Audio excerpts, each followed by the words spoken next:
irmãos, eu quero que você que está aqui abra sua Bíblia no livro de 1 Samuel, no capítulo 2.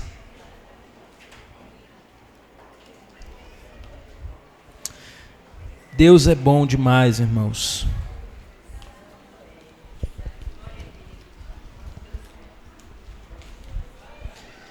Abra sua Bíblia em 1 Samuel, capítulo 2, versos 12 em diante. Vamos continuar a nossa série no livro de 1 Samuel, onde nos diz assim a palavra do Senhor. Me acompanhe com a sua Bíblia aberta. Diz assim a palavra do Senhor. Os filhos de Eli eram maus, homens malignos, e que não se importavam com o Senhor. O costume desses sacerdotes com o povo era este: quando alguém oferecia um sacrifício, o servo do sacerdote vinha com um garfo de 3 dentes na mão, e enquanto a carne estava cozinhando, enfiava o garfo na caldeira, na panela, no caldeirão ou na marmita. E tudo que o garfo tirava, o sacerdote pegava para si. Assim se fazia todo Israel que ia ali a Siló. Também antes de se queimar a gordura, o servo do sacerdote vinha e dizia ao homem que estava oferecendo o sacrifício: dê-me um pedaço desta carne para o sacerdote assar. Ele não aceitará de você carne cozida, mas apenas crua. Se o ofertante lhe respondia: deixe que primeiro queime a gordura, depois você pode pegar o quanto quiser, o servo do sacerdote dizia: não, você tem de entregar essa carne agora, senão eu a pegarei à força.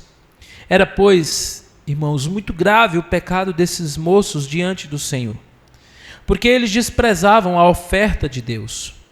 Samuel ministrava diante do Senhor, sendo ainda menino, vestido de uma estola sacerdotal de linho. Sua mãe lhe fazia uma túnica pequena e de ano em ano a levava para ele quando ia com o seu marido oferecer sacrifício anual. Eli abençoava Eucana e sua mulher e dizia: que o Senhor dê a você filhos desta mulher em lugar do filho que devolveu ao Senhor. E voltavam para sua casa. Assim, o Senhor abençoou Ana e ela engravidava. Teve mais 3 filhos e 2 filhas. E o menino Samuel crescia perante o Senhor. Ali já era muito velho e ouvia tudo o que os seus filhos faziam a todo Israel, e de como se deitavam com mulheres que serviam à porta da tenda do encontro. E disse-lhes: por que vocês fazem essas coisas, meus filhos? Pois todo este povo ouço constantemente falar das coisas más que vocês fazem. Não, meus filhos, não é boa a fama que eu ouço. Vocês estão levando o povo do Senhor a pecar. Se um homem pecar contra o seu próximo, Deus será o seu juiz, ou o seu árbitro. Mas se ele pecar contra o Senhor, quem intercederá por ele? Mas eles não ouviram a voz de seu velho pai, porque o Senhor os queria matar. E o jovem Samuel crescia em estatura e no favor do Senhor e dos homens. Um homem de Deus então veio a Eli e disse: assim diz o Senhor: por acaso não me manifestei à casa de seu pai, quando os israelitas ainda estavam no Egito, na casa de Faraó? Eu escolhi dentre todas as tribos de Israel para ser o meu sacerdote, para subir ao meu altar, para queimar o incenso e para usar a estola sacerdotal diante de mim. E dei à casa de seu pai todas as ofertas queimadas dos filhos de Israel. Porque tratam com desprezo os meus sacrifícios e as minhas ofertas de cereais, que ordenei que se fizesse na minha morada? E você, porque honra os seus filhos mais do que a mim, para que você e eles engordem com as melhores partes de todas as ofertas do meu povo de Israel.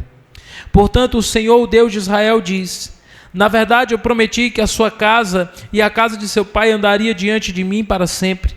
Mas agora, diz o Senhor, longe de mim tal coisa, porque honrarei aqueles que me honram, porém desprezarei os que me desprezam.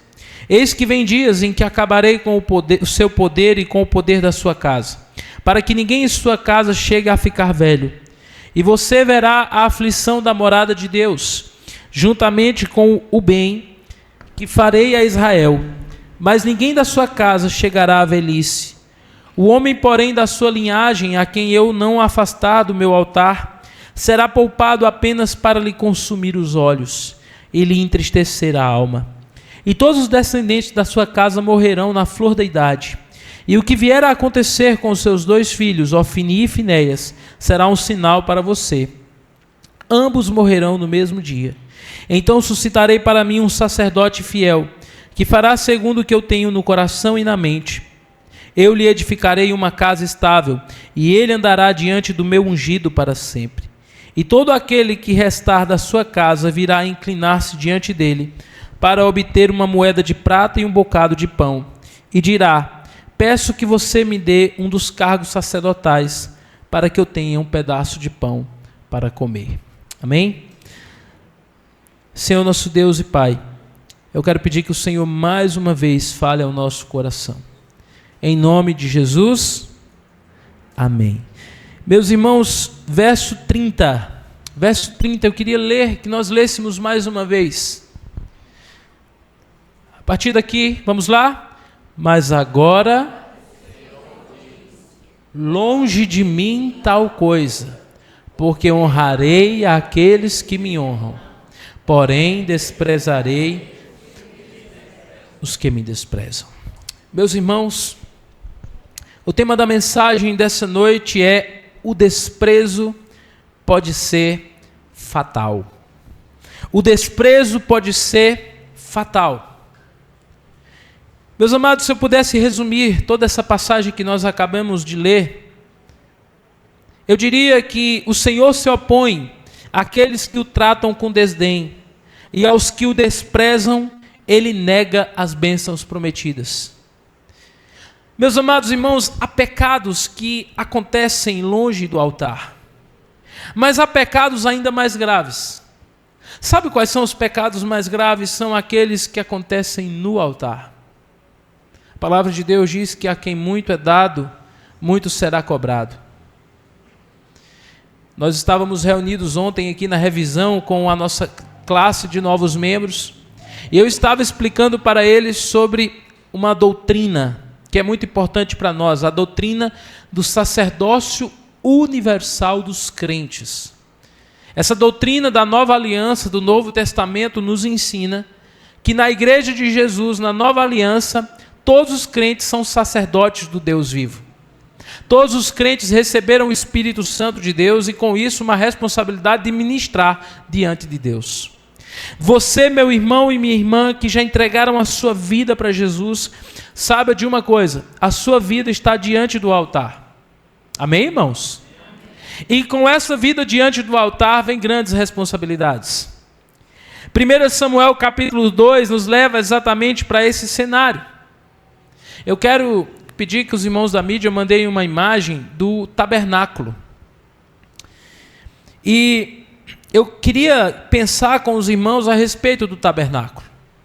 Os irmãos se lembram da história desse lugar que foi estabelecido por Deus para que o povo de Israel adorasse ao Senhor? O tabernáculo, meus irmãos, era o lugar onde Deus deveria ser honrado. Mas justamente esse lugar onde Deus deveria ser honrado, que foi estabelecido por Deus, se torna um palco de desprezo às coisas do Senhor. E o pior, meus irmãos, é que isso não vem do povo comum. Isso não vem de uma pessoa desconhecida lá de uma das 12 tribos de Israel. Isso vem dos próprios líderes espirituais do povo de Deus. O principal versículo que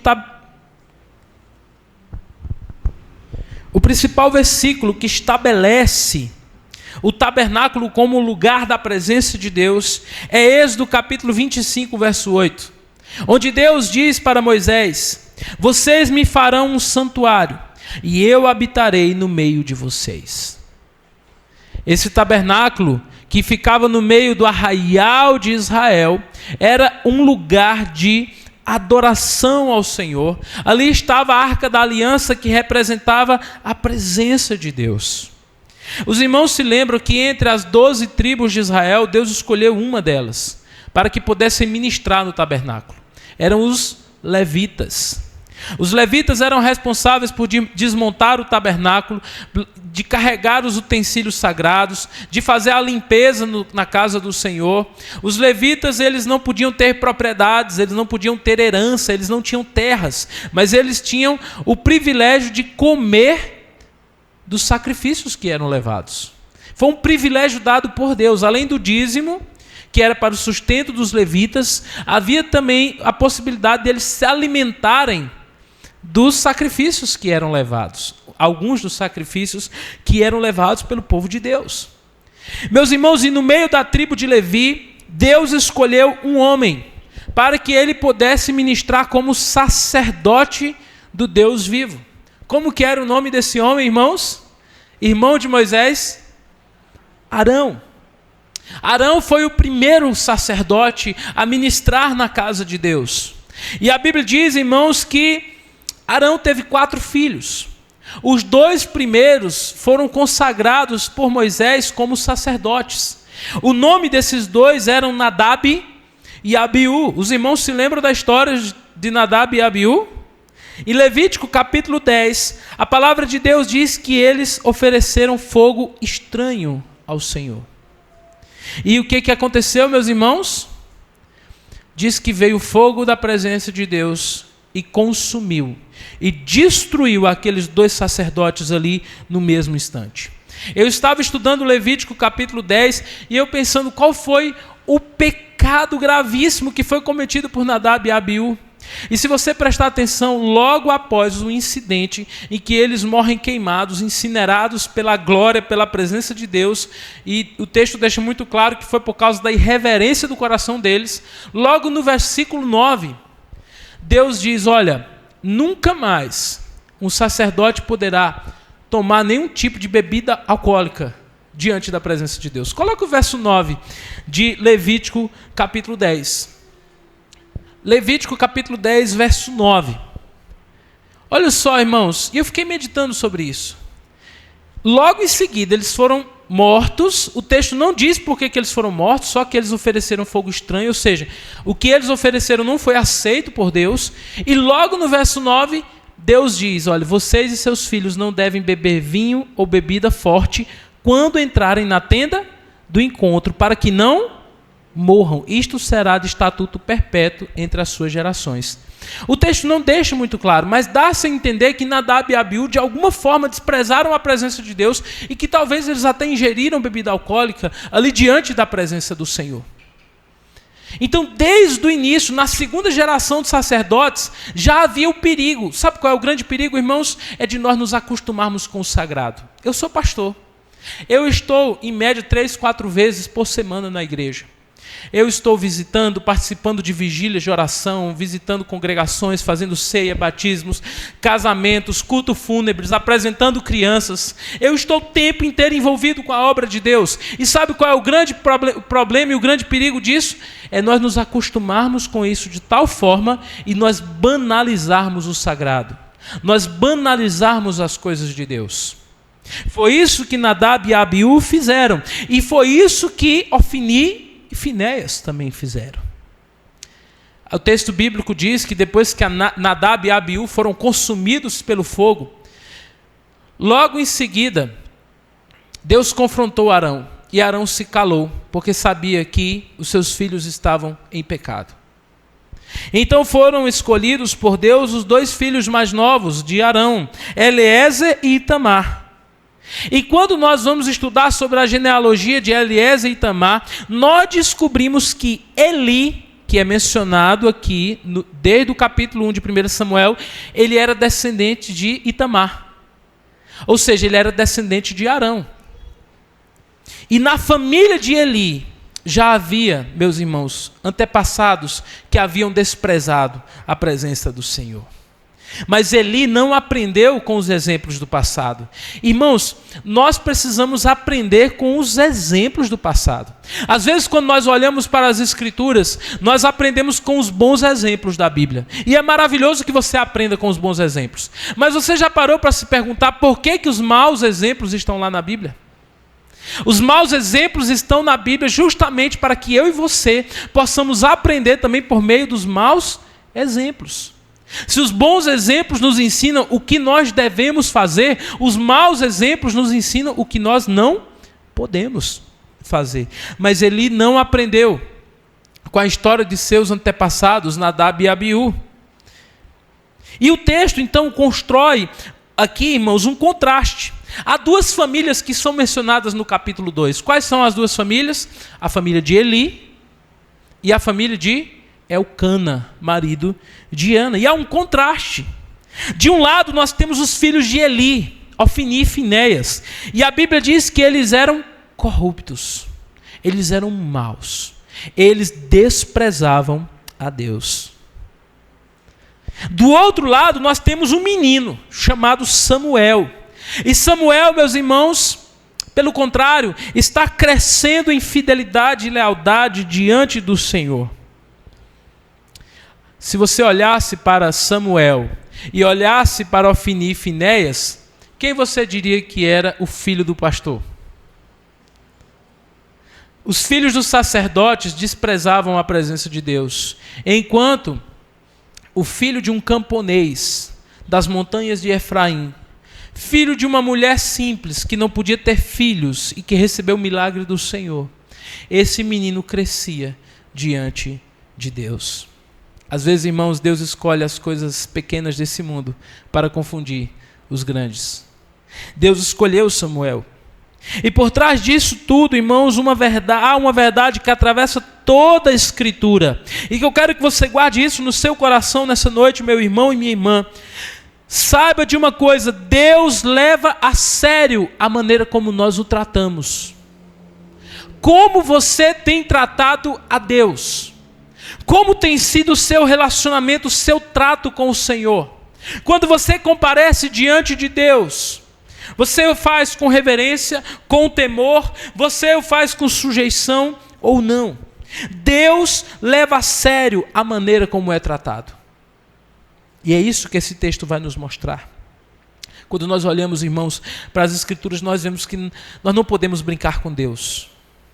A palavra do Senhor diz que terrível coisa é cair nas mãos do Deus vivo.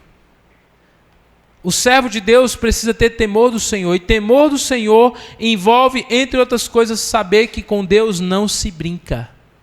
Com Deus não se brinca. Você pode brincar com qualquer coisa. Brinque com fogo. Brinque com serpentes venenosas. Brinque com qualquer coisa, mas não brinque com o Deus vivo. Porque Ele é o Senhor que nos criou. Não brinque com Deus. Quando nós olhamos para a palavra de Deus, nós vemos inúmeros casos de pessoas que brincaram com Deus. Um exemplo disso no Antigo Testamento, Números capítulo 16. Nós temos a rebelião de Coré. Quantos se lembram dessa história?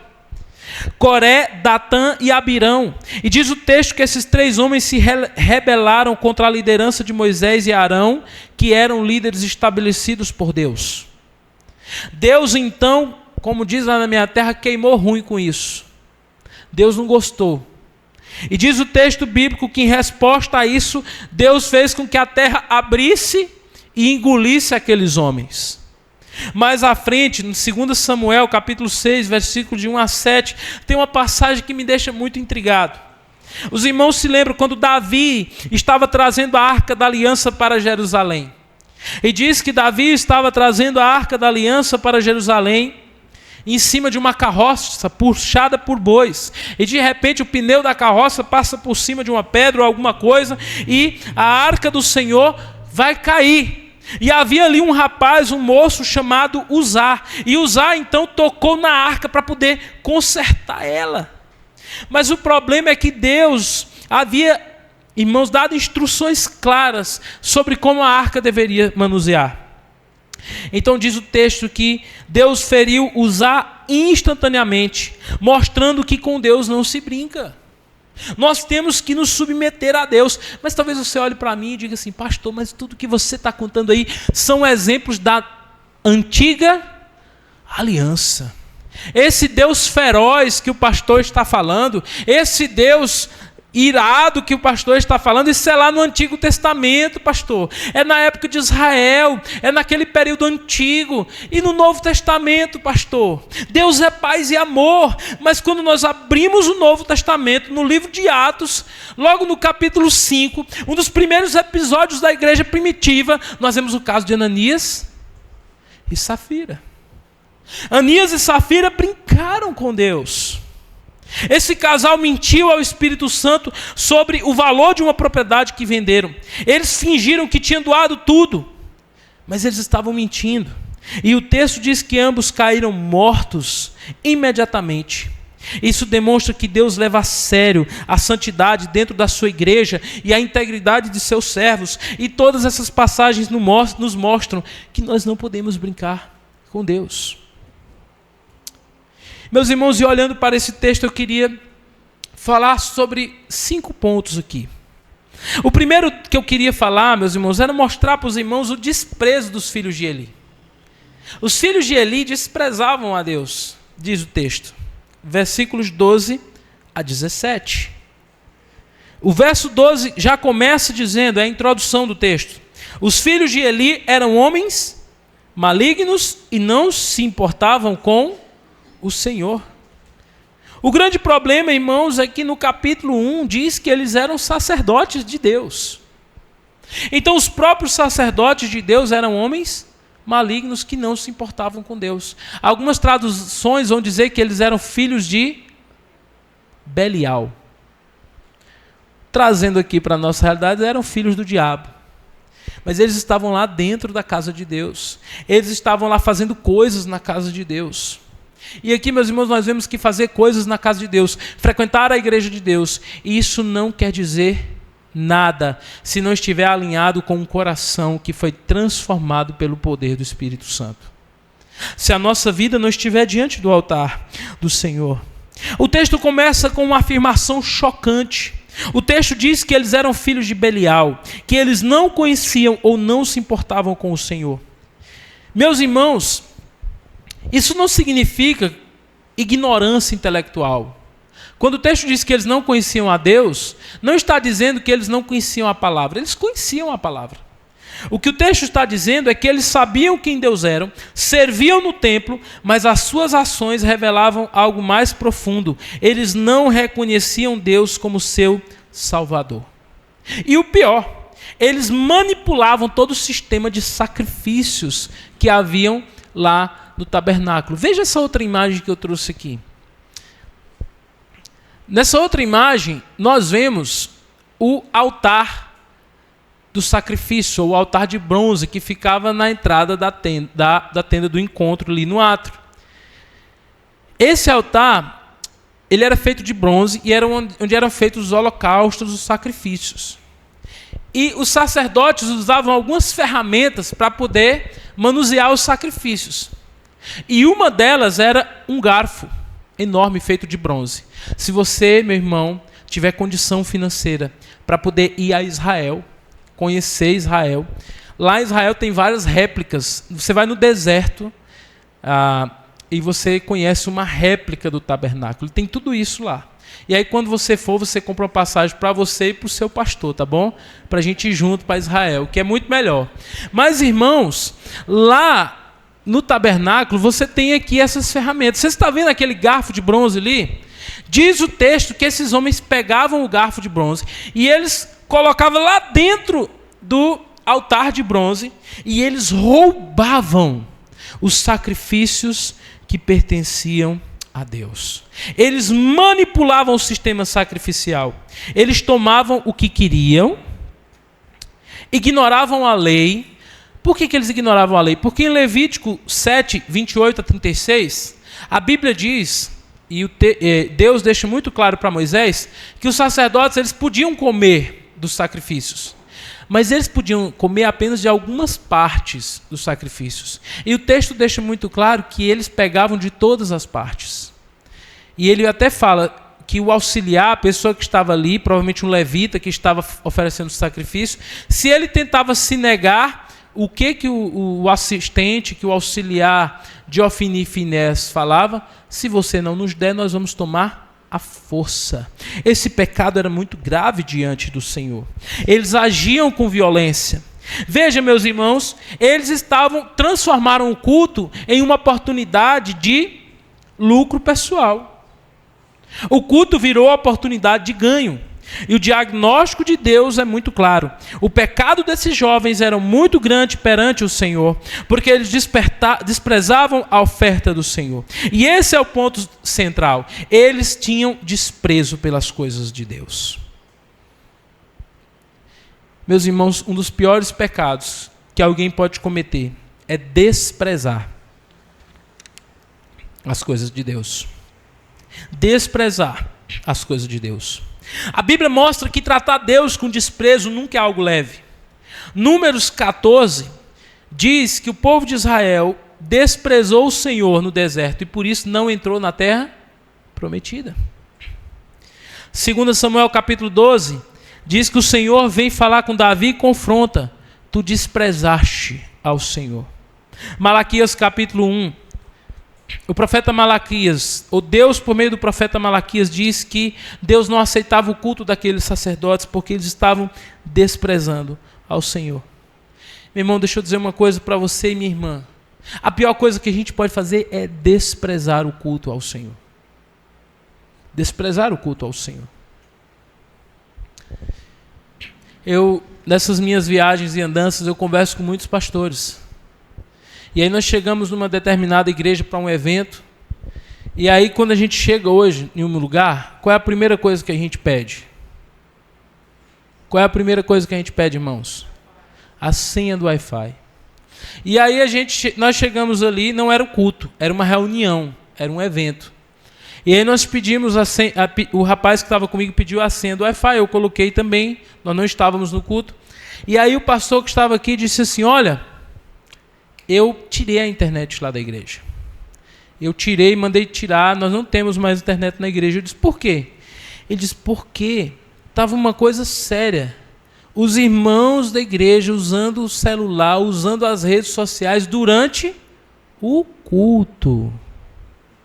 Irmãos, me diga se isso não é desprezar o culto ao Senhor. Meus irmãos, existem formas modernas de fazer o mesmo que os filhos de Eli, desprezando as coisas de Deus, servir sem temor, ministrar sem reverência, transformar coisas sagradas em algo banal ou comum. Mas saiba de uma coisa: Deus não aceita ser tratado por nós como acessório. O nosso Deus, Êxodo 34:14, é um Deus zeloso. Deus é um Deus zeloso. Deus quer que a gente adore, que a gente louve ao Senhor, mas com reverência. E reverência, irmãos, não é você ficar carrancudo, sentado, de cara fechada no banco, que você não pode nem sorrir para o irmão. Não é disso que a palavra de Deus está falando. A reverência é você saber que você tem liberdade para cultuar, você tem liberdade para adorar o Senhor, mas que você nunca se esqueça que essa liberdade deve ser exercida diante do Deus que está aqui no meio de nós. E se Deus está no meio de nós, irmãos, nós não podemos agir de qualquer forma. Nós não podemos agir de qualquer forma. Segundo lugar, versículos 18 a 21. O texto, então, passa a falar sobre Samuel. E diz: Samuel ministrava diante do Senhor, sendo ainda um menino. Gente, que coisa maravilhosa, não tem idade para servir a Deus. E às vezes, quando a gente vê adolescentes ou crianças, juniores, bagunçando na igreja, e menino bagunça mesmo, mas a gente sabe que criança bagunça, mas você nunca deve deixar de ensinar os seus filhos e mostrá-los que a casa de Deus é um lugar de adoração e reverência ao Senhor. Porque Samuel, ainda menino, ele adorava o Senhor. E aqui tem um ponto interessante, porque o texto deixa muito claro que Ofni e Finéias já eram o quê? Adultos. Tanto é que no capítulo seguinte, que vai acontecer uma grande tragédia, nós descobrimos que um deles já tinha filhos, a esposa estava grávida, eram adultos. E enquanto esses adultos são irreverentes, enquanto esses adultos estão tratando a casa de Deus de qualquer forma, nós vemos um menino ministrando diante do Senhor. Amém, irmãos? Um menino.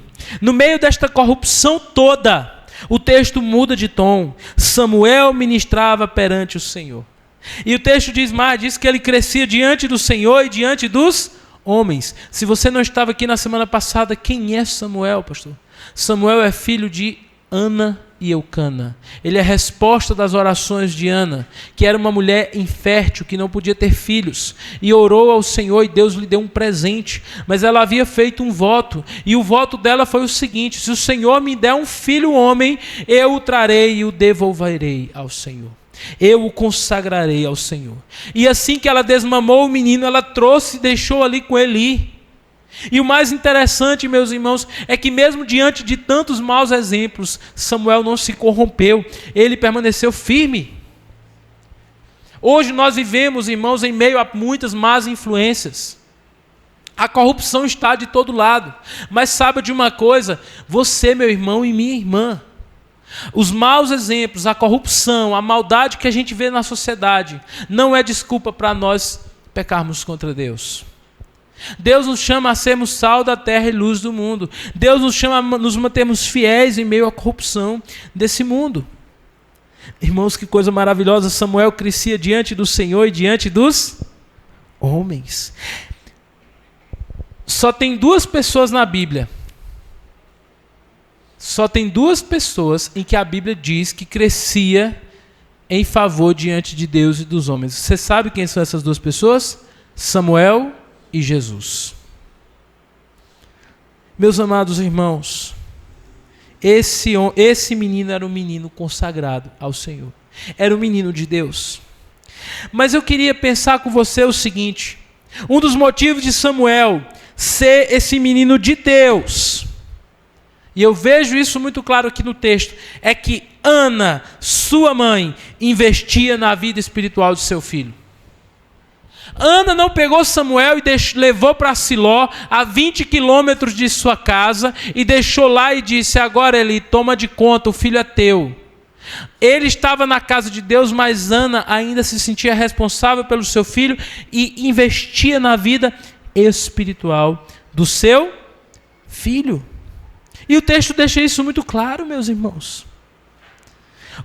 A palavra de Deus diz aqui, claramente no verso 19, que a sua mãe Ana, todos os anos, fazia uma túnica pequena de linho e levava para ele, quando ia junto com o seu marido oferecer sacrifício ao Senhor.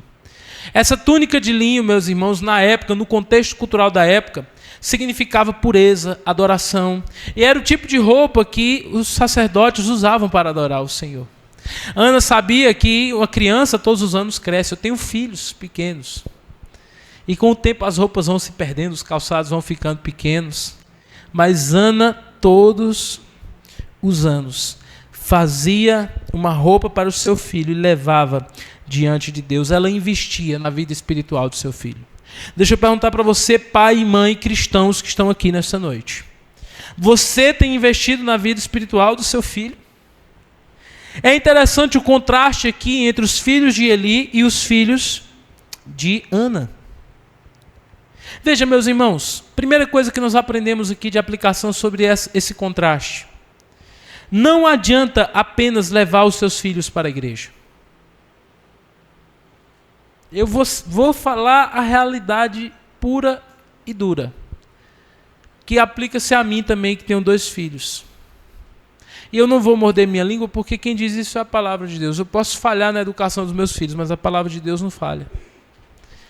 A Bíblia diz que não adianta apenas levar os seus filhos para a igreja.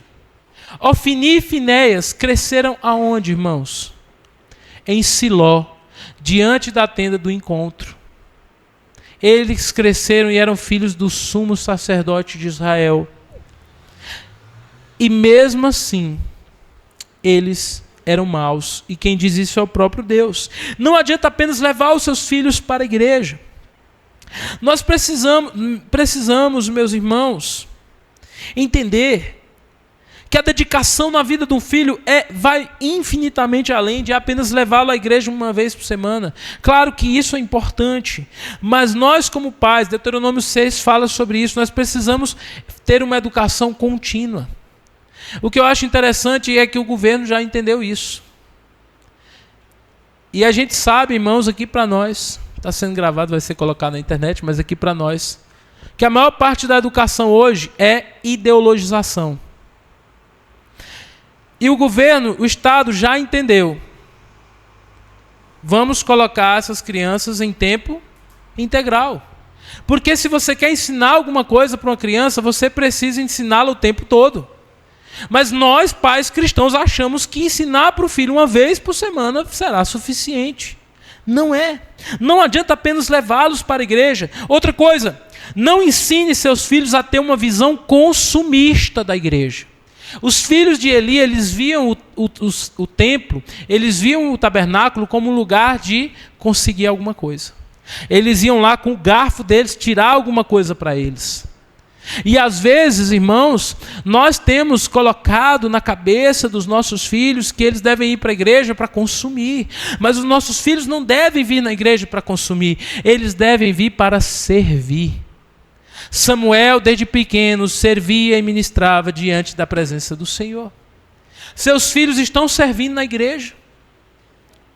Os seus filhos estão servindo na casa do Senhor. Você tem colocado os seus filhos para servir? Ou eles vêm apenas consumir? Nós não podemos fazer isso, irmãos. Invista na vida dos seus filhos. Coloque esses meninos para servir a Deus. Coloque esses meninos para dedicar o tempo deles ao Senhor. Ao Senhor. Outra coisa que nós aprendemos aqui com Ana e seu filho, seja exemplo para o seu filho. O texto diz que Eli, meus irmãos, em nada confrontava os seus filhos, Ofni e Finéias. E o texto deixa muito claro que, e Deus diz, você honrou mais aos seus filhos do que ao Senhor. Deixa eu dizer uma coisa para você, aprenda isso aqui, ó. Lista de prioridades na vida do crente. Primeiro lugar, Deus. Deus, o Senhor, primeiro lugar. Mas é com muita sobra, tá? Amarás o Senhor, teu Deus, de todo o coração, com toda a tua alma e com toda a tua força. Deus em primeiro lugar. Aí você desce aqui umas 20, 50, 100, 200 casas lá embaixo. Aí depois o Senhor em primeiro lugar, cônjuge, esposa, marido. Se você é solteiro e mora com seus pais, pais. Entendem isso, irmãos? Mas se você é casado, marido, esposa. Aí você desce mais várias casas, filhos. E aí depois vem o resto. Meus irmãos, nós vivemos em uma cultura de idolatria dos filhos. Idolatria dos filhos. Eu já ouvi pessoas, e ouço com muita constância, mulheres dizer assim, olha, graças a Deus que eu tenho meus filhos. Porque marido, se precisar a gente larga. Mas filho é para sempre. Ou filho é o grande amor da minha vida, é a coisa mais valiosa, mais importante que eu tenho. Eu dou tudo para o meu filho, eu dou até a minha vida pelo meu filho. Mas não vai para um culto de oração, não é dizimista na igreja, não se envolve na obra do Senhor, não faz devocional. Isso é idolatria, irmãos. Eu tenho 2 filhos que eu os amo demais. Meus filhos, amo. São presentes maravilhosos que Deus me deu, mas eu não posso colocá-los acima do Senhor. Eu estava viajando aí afora e fui pregar em uma igreja. E aí, preguei no sábado à noite, e no domingo de manhã e no domingo à noite. No domingo de manhã eu preguei, terminou o culto, a irmã veio até mim e disse assim, pastor, que mensagem abençoada. Eu disse, minha irmã, glória a Deus. Ela disse, eu lamento por não ter vindo ontem à noite. Eu gostaria de ter vindo muito, mas é que os meus filhos, eles precisam dormir cedo. E aí eu não pude vir. E aí eu perdi. Eu disse, qual a idade dos seus filhos, minha irmã? 11 e 12 anos. Meus irmãos, nós temos que tomar cuidado com a idolatria do nosso coração. Deus é o nosso Senhor e nós devemos honrar a Deus. Dedique a vida do seu filho ao Senhor. Deixa eu dizer aqui, meu irmão, você que tem filho, criança, junior, adolescente, quinta-feira, culto de oração, arraste os seus filhos pelas orelhas para ir à casa de Deus, porque daqui a um tempo eles vão fazer 18 anos e você vai implorar para eles irem com você para a igreja e eles vão dizer: eu já sou maior de idade, eu não vou mais. Essa é a verdade, meus irmãos. Mas a gente não entende dessa forma. Outra coisa que a gente aprende com a vida de Ana. Ana investia financeiramente na vida do seu filho. O texto deixa muito claro que era uma túnica feita de linho fino. Ou seja, era um tecido caro. Ana dava o melhor para o filho. Ela pensava assim: olha, o meu filho vai servir a Deus, mas ele não vai servir a Deus de qualquer jeito. Ele vai servir a Deus com o melhor que eu posso dar. E aí, meus irmãos, eu fico pensando que hoje em dia a gente paga escola para os filhos, a gente paga cursinho para os filhos, a gente investe milhares de reais na vida dos filhos, os filhos têm os materiais mais caros, os filhos compram cursos em plataformas digitais mais caros. Aí quando você olha para a Bíblia que o menino traz para a igreja, está toda esfarelada, caindo nos pedaços. O pai não tem coragem de comprar uma Bíblia para dar para o filho. Se o filho quer ir para um acampamento, para um congresso, aí tem que ir fazer... Não é o caso aqui da nossa igreja. Mas ouço muito isso, por onde ando. Tem que fazer cantina, tem que vender isso, vender aquilo. Bote a mão no seu bolso e invista na vida espiritual do seu filho. Deixa eu dizer, você que tem filho crente, pegue seu filho e faça uma viagem missionária com o seu filho. Ah, mas esse ano eu vou para Maragogi, ano que vem eu vou para Parnaíba, no outro ano eu vou para Fortaleza, no outro ano... Faça uma viagem missionária. A Junta de Missões Nacionais tem um pacote em família para você sair daqui e ir lá para o norte do país, barco ou missionário da Junta de Missões Mundiais. Comece a pagar de agora. E leve seu filho para fazer uma viagem missionária com ele, para mostrar para ele que há muitas pessoas perdidas sem Jesus e que o reino de Deus precisa dele. Os irmãos podem dizer amém? Amém. É difícil, né, irmãos? Mas a gente tem que ter a visão do reino de Deus. É uma visão que nos confronta, mas é a visão do reino de Deus. Invista financeiramente na vida espiritual do seu filho. Na vida espiritual do seu filho. Terceiro lugar, versos 22 a 25. Aí a gente vê aqui quando a tolerância se torna cumplicidade. E aí nós vemos Eli. Eli, meus irmãos, ele deveria ser um exemplo. Ele sabe do pecado, ele até fala, ele chega. O texto diz que ele chega diante dos filhos e diz assim: meus filhos, por que vocês estão fazendo isso? É horrível o que vocês estão fazendo diante de Israel, do meu povo Israel. Mas ele não age com firmeza. E Deus interpreta isso de forma direta. Verso 29. Você honrou os seus filhos mais do que a mim. Esse é o coração do problema. Ele não rejeitou a Deus com palavras. Ele fez isso com prioridades. Quais são as minhas prioridades? A Escritura reforça esse princípio. Deuteronômio 6,5. Amarás, pois, o Senhor teu Deus de todo o coração, com toda a tua alma e com toda a tua força. E logo à frente ele diz: e essas palavras que hoje eu te ordeno, tu inculcarás aos teus filhos. Nós temos que amar a Deus e temos que transmitir isso aos nossos filhos. Além disso, os filhos de Eli já estavam numa situação terrível. Diz que eles não ouviram Eli. Sabe por quê? Porque diz que o Senhor os queria matar. Essa é uma das passagens mais enigmáticas da Bíblia. Já pensou? Você já conversou com alguém jurado de morte? Alguém já conversou com alguém jurado de morte? Eu já tive a oportunidade de conversar com uma pessoa jurada de morte. É uma das piores experiências que um homem pode ter, é ser jurado de morte. Não é? Mas aqui o texto diz que tinha uma pessoa querendo matar os filhos de Eli. Quem era? Deus, misericórdia. Aquele que... E é interessante que Ana, olha a ligação no cântico de Ana, no capítulo 2, nos versículos de 1 a 11, ela diz o quê? O Senhor é quem dá a vida e tira a vida. Deus nos deu a vida para a gente glorificar, para a gente louvar ao Senhor. Quarto lugar, nós vemos as consequências de desonrar a Deus, versos 27 a 34. Veja, e aí diz que de repente aparece um homem de Deus. A Bíblia não diz quem é esse homem de Deus, de onde ele veio, qual é o nome dele, ninguém sabe. Eu não faço ideia de quem é esse homem de Deus.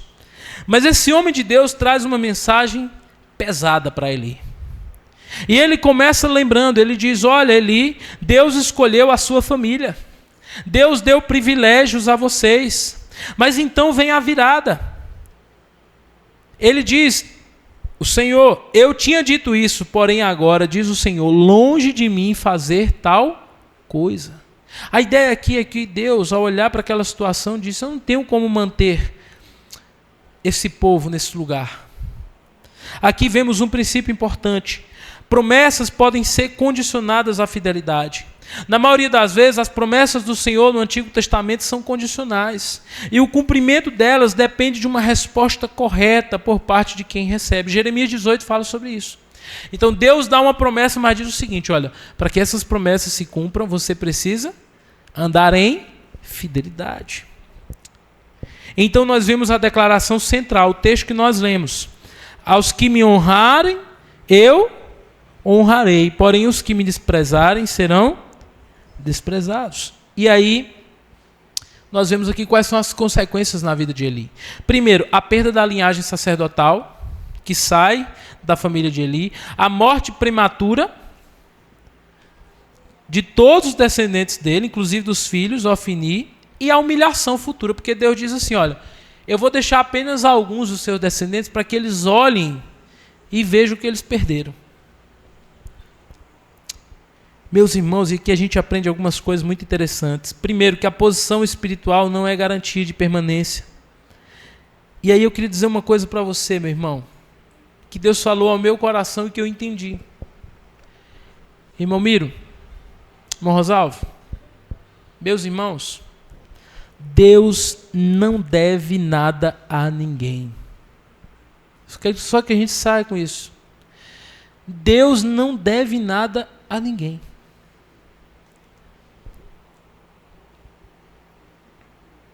Pelo contrário, Lucas 12:48 diz, a quem muito é dado, muito será cobrado. Se Deus nos deu o privilégio de servir a Ele diante do altar dele, nós devemos agir com responsabilidade. Meus irmãos, e por fim, o versículo 25 a 36 termina com esperança. Logo depois do homem de Deus falar sobre o juízo, vem uma promessa, e ele diz, levantarei para mim um sacerdote fiel. Saiba de uma coisa, o obreiro passa, mas a obra fica. Eu, pela graça de Deus, estou aqui há 10 anos subindo nesse púlpito e pregando a palavra de Deus. Mas se eu for infiel a Deus, longe de mim tal coisa, que Deus tenha misericórdia, mas eu sou fraco, eu sou pecador, Deus vai me tirar daqui. E quando Deus me tirar daqui, Ele pode levantar 10 vezes melhor do que eu. Porque Deus não deve nada a ninguém, Deus não precisa de ninguém. Na verdade, servir a Deus é um privilégio para nós. Quando você servir ao Senhor, não se glorie disso. Diga assim, glória a Deus pelo privilégio de servir ao Senhor. A quem muito é dado, muito será cobrado. Veja, meus irmãos, levantarei para mim um sacerdote fiel. Sabe quando que isso vai se cumprir no plano histórico? 1 Reis, capítulo 2, versos de 3, ou versículo 35, que diz que assim que Salomão assume o poder, ele tira Abiatar, que era descendente de Itamar, e coloca Zadok, que era descendente de Eleazar. Ou seja, ali há uma substituição. A descendência de Eli sai do sacerdócio de uma vez por todo. Mas eu creio, irmãos, que quando o texto diz aqui, levantarei para mim um sacerdote fiel, eu creio que isso aponta para algo maior. Deus está dizendo, ninguém é insubstituível. E Deus está apontando para um sacerdote fiel, e eu creio que esse sacerdote é Jesus. Tudo aqui prepara o caminho para Jesus. Onde os filhos de Eli falharam, Cristo foi perfeito. Os filhos de Eli desprezaram o sacrifício. Cristo veio como um sacrifício. Os filhos de Eli corromperam o culto. Cristo veio, entrou no templo em Jerusalém e fez o quê? Purificou o templo. Saiba de uma coisa, meus irmãos, ele é o sacerdote, o mediador perfeito, Jesus. A pergunta de Eli ecoa no texto. E Eli diz o seguinte para os seus filhos: se alguém pecar contra o Senhor, quem intercederá? Essa é uma pergunta que eu quero fazer para os irmãos. Se alguém pecar contra Deus, quem intercederá? Mas lá no Novo Testamento vem a resposta.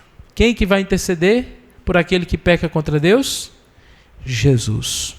1 Timóteo 2,5 diz que ele é o único mediador entre Deus e os homens. Hebreus 7,26 diz que ele é o sumo sacerdote santo e perfeito que intercede por nós diante de Deus. Hebreus 10,12 diz que ele é o único sacrifício para sempre. Cristo não apenas substitui sacerdotes infiéis, ele estabelece um sacerdócio eterno. Ele nos perdoa dos nossos pecados.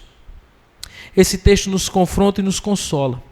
Nos confronta porque mostra que Deus não aceita desprezo, disfarçado de religiosidade, mas ele nos consola porque revela que Deus providenciou um sacerdote fiel. E a pergunta que fica é essa: estamos honrando a Deus ou apenas mantendo a aparência? Sabe de uma coisa, meu irmão e minha irmã, o Senhor se opõe àqueles que o tratam com desdém. Nós devemos estar diante do Senhor com reverência. E aos que o despreza, ele nega as bênçãos prometidas.